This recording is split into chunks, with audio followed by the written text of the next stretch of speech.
அனைவருக்கும் வணக்கம். சற்று முன்பு தமிழக அரசு இன்று வெளியிட்டுள்ள 6 முக்கியமான அறிவிப்புகள் என்னென்ன என்பதை பற்றி தான் நம்ம இந்த வீடியோவில் டீட்டெயிலாக பார்க்க போகிறோம்.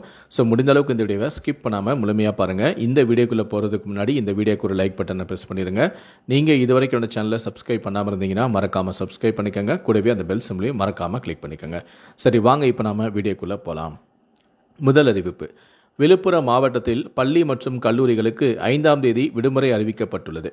மேலும் புதுச்சேரியில் முகாம்களாக செயல்படும் 17 பள்ளிகளுக்கு மட்டும் 5ஆம் தேதி விடுமுறை அளித்து கல்வித்துறை உத்தரவு பிறப்பித்துள்ளது.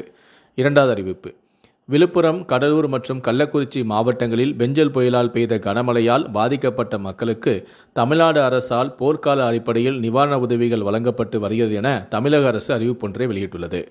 மூன்றாவது அறிவிப்பு: கார்த்திகை மாத சுபமுகூர்த்த தினத்தை முன்னிட்டு அனைத்து பதிவாளர் அலுவலகங்களிலும் 5ஆம் தேதி கூடுதலான முன்பதிவு டோக்கன்கள் ஒதுக்கீடு செய்து பதிவுத்துறை தலைவரான தினேஷ் ஆலிவர் அறிவித்துள்ளார்.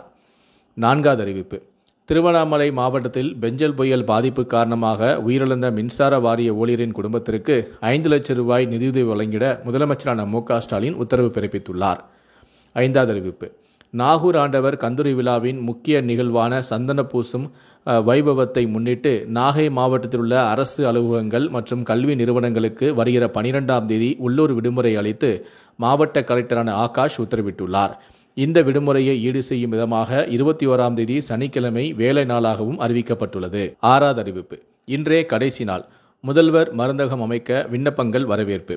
கூட்டுறவு இணை பதிவாளர் தகவல்: விருப்பமுள்ள தொழில் முனைவோர் 30/11/2024 வரை இணையதளம் மூலமாக விண்ணப்பிக்கலாம் என அறிவிக்கப்பட்டிருந்தது.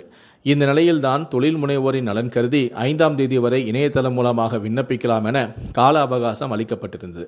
இந்த வாய்ப்பை பயன்படுத்திக் கொள்ளுமாறு கேட்டுக்கொள்ளப்படுகிறார்கள். முதல்வர் மருந்தகம் அமைக்கும் தொழில் முனைவோருக்கு மானியமாக 3 லட்சம் ரூபாய் 2 தவணைகளாக ரொக்கமாகவும் மருந்துகளாகவும் வழங்கப்படும் எனவும், கூடுதல் நிதி தேவைப்படும் நிலையில் கூட்டுறவு வங்கிகள் மூலமாக கடன் பெற வழிவகை செய்யப்படும் எனவும் அறிவிக்கப்பட்டுள்ளது. இந்த 6 அறிவிப்புகளை பற்றிய உங்களுடைய கருத்துக்களை கீழே இருக்கக்கூடிய கமெண்ட் செக்ஷனில் மறக்காமல் சொல்லுங்கள். முடிந்த அளவுக்கு இந்த வீடியோவை மற்றவங்களுக்கும் ஷேர் பண்ணுங்கள். மேலும் இது போன்ற பல வீடியோக்களை பார்க்கணும் அப்படின்னு நினச்சிங்கன்னா மறக்காமல் சேனலை சப்ஸ்கிரைப் பண்ணுங்கள். நன்றி, வணக்கம்.